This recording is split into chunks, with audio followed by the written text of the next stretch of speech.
नमस्कार, आपका यूटीवी बिहार में स्वागत है। मोकामा प्रखंड के महेंद्रपुर पंचायत में बुजुर्ग टोला में कृषि जन कल्याण को लेकर आज बैठक हुई। वहीं काफ़ी किसान भाई वहां उपस्थित रहे। क्या कुछ कहे, सुनिए कृषि।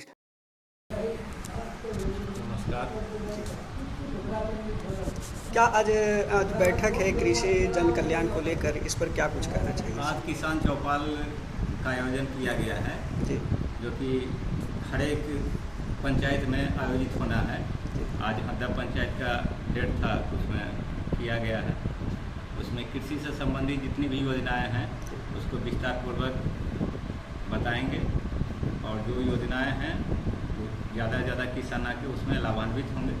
लेना है वो अपने नाम से रसीद है तो ऑनलाइन करके इसका लाभ ले सकते हैं। इसमें चारा कल है, हसुआ कुदाल, ये सब जो है, स्प्रे मशीन है, थ्रेशर है, रोटावेटर है, कल्टीवेटर है, इस सब पर सरकार के द्वारा अनुदान है।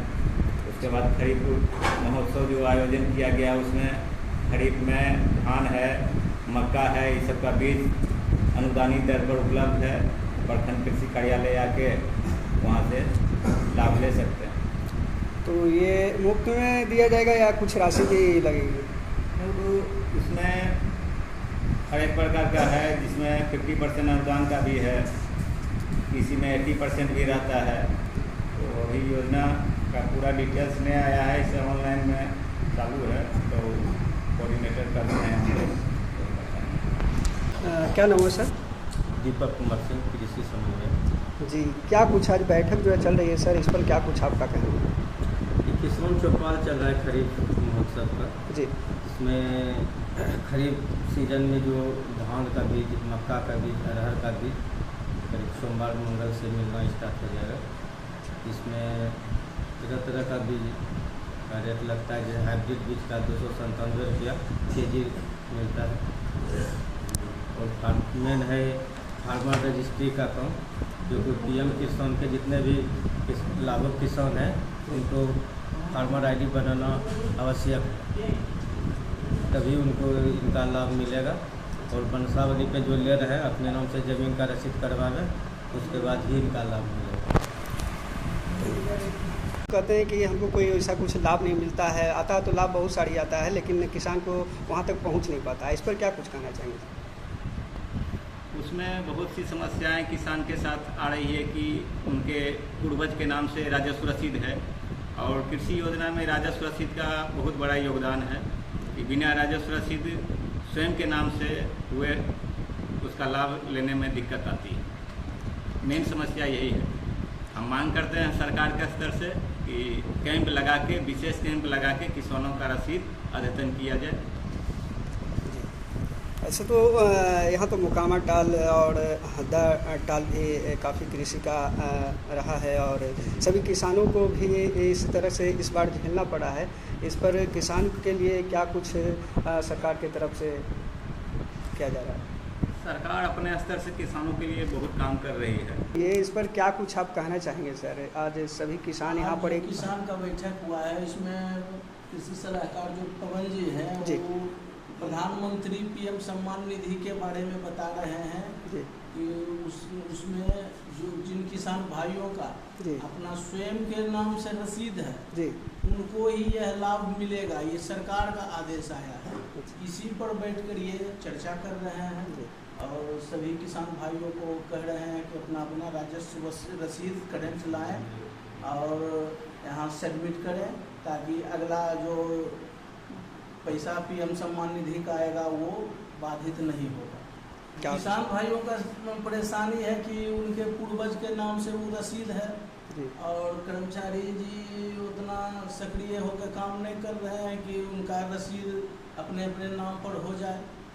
इसलिए हमको आज सरकार से आदेश है कि वो कर्मचारी जी को कहा जाए कि वो आए, शिविर लगा के यहाँ सबका रसीद काटें, जिससे कि किसान भाई अपना अपना रसीद, राजस्व रसीद दें, जिनसे उनका पैसा रुके ले। तो यही हम आपके माध्यम से हम सरकार तक ये बात पहुंचाना चाहते हैं। तो रसीद को लेकर काफ़ी परेशानी है आप लोगों हाँ, को। रसीद को लेकर के बहुत किसान भाई जितना भी है पूछिए, उनके पूर्वज के नाम से ही रसीद है, उनके अपने नाम पर आया है। तो देख सकते हैं यहाँ किसान भाई जो हैं रसीद को लेकर आज जो बता रहे हैं। रसीद का जो भी काम है राजस्व कर्मचारी के द्वारा होता है। जी, हमारा जो वर्क है वो हम कर रहे हैं।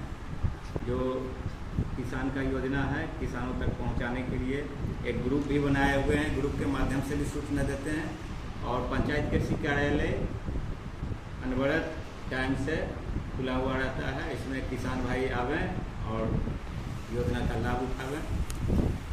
धन्यवाद मोदी जी को जिन्होंने हमें ये किसान सम्मान निधि दिया। धन्यवाद नीतीश जी को जिन्होंने ये किसान चौपाल की व्यवस्था की है। ये ग्राम तक ही सीमित रहती है। हमारा हथदा प्रखंड जो हथदा ग्राम जो है प्रखंड कार्यालय से 11 किलोमीटर दूरी पे। ये बीज की बातें करते हैं, OTP लेते हैं, लेकिन यहाँ के किसानों का बीज डीलर के द्वारा खा लिया जाता है। इनका दोष मैं नहीं दूंगा, इसमें डीलर जो होता है प्राथमिक स्तर पर बीज बोना है मुझे आज, वो 1 महीना तक अपने दरवाजे पर 10 किलो बीज के लिए दौड़ाते हैं और बीज यहाँ के किसानों को उपलब्ध नहीं होता। वो क्षेत्रीय सिमनार के डीलर हैं, वो ले लेते हैं। यहाँ के एक किसान को भी बीज का लाभ नहीं मिल पा रहा है जी। तो ये व्यवस्था क्या है बीज वितरण, जबकि अभी इनके पास धान, खरीफ फसल, धान, अरहर, मकई जो खरीफ, ये अल्टर हम लोग जो यहाँ है मेन रबी फसल पर आधारित है। चना, मसूर ये मेरी मेन खेती है। ये बीच में खरीफ की खेती होती है। तो टाइम पर बीज आप लोग को नहीं मिलता? बीज मिलता ही नहीं है।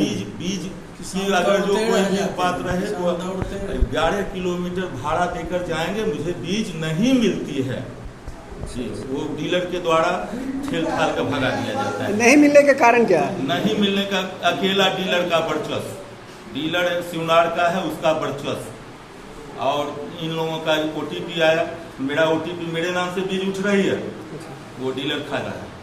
मतलब अच्छा, आप OTP आप कंफर्मेशन OTP भी वो ले लेता है, उसके बाद बीज हम लोग को उपलब्ध नहीं होता। तो गलती आप लोग का है, आपका है, बता देते हैं OTP। क्या करें, OTP हम लोग को तो चिट्ठा मिला यहाँ से। अच्छा, इन लोगों के द्वारा मिलता है, उसके बाद वहाँ जमा किए, ठेल ठाल को वहाँ गए, पैसा कोई नहीं ले रहा है। बीज अपना पूरा भीड़ लगाए हुए रहता है, 100 सैकड़ों की संख्या में ब्लॉक कार्यालय में भीड़ रहती है। यहाँ वहाँ लोकल वो अपने 10 आदमी के लठे तरह के बीज उठा लेते हैं। अच्छा, तो यानी कि बीज मिल ही नहीं पाता? नहीं, बीज नहीं मिल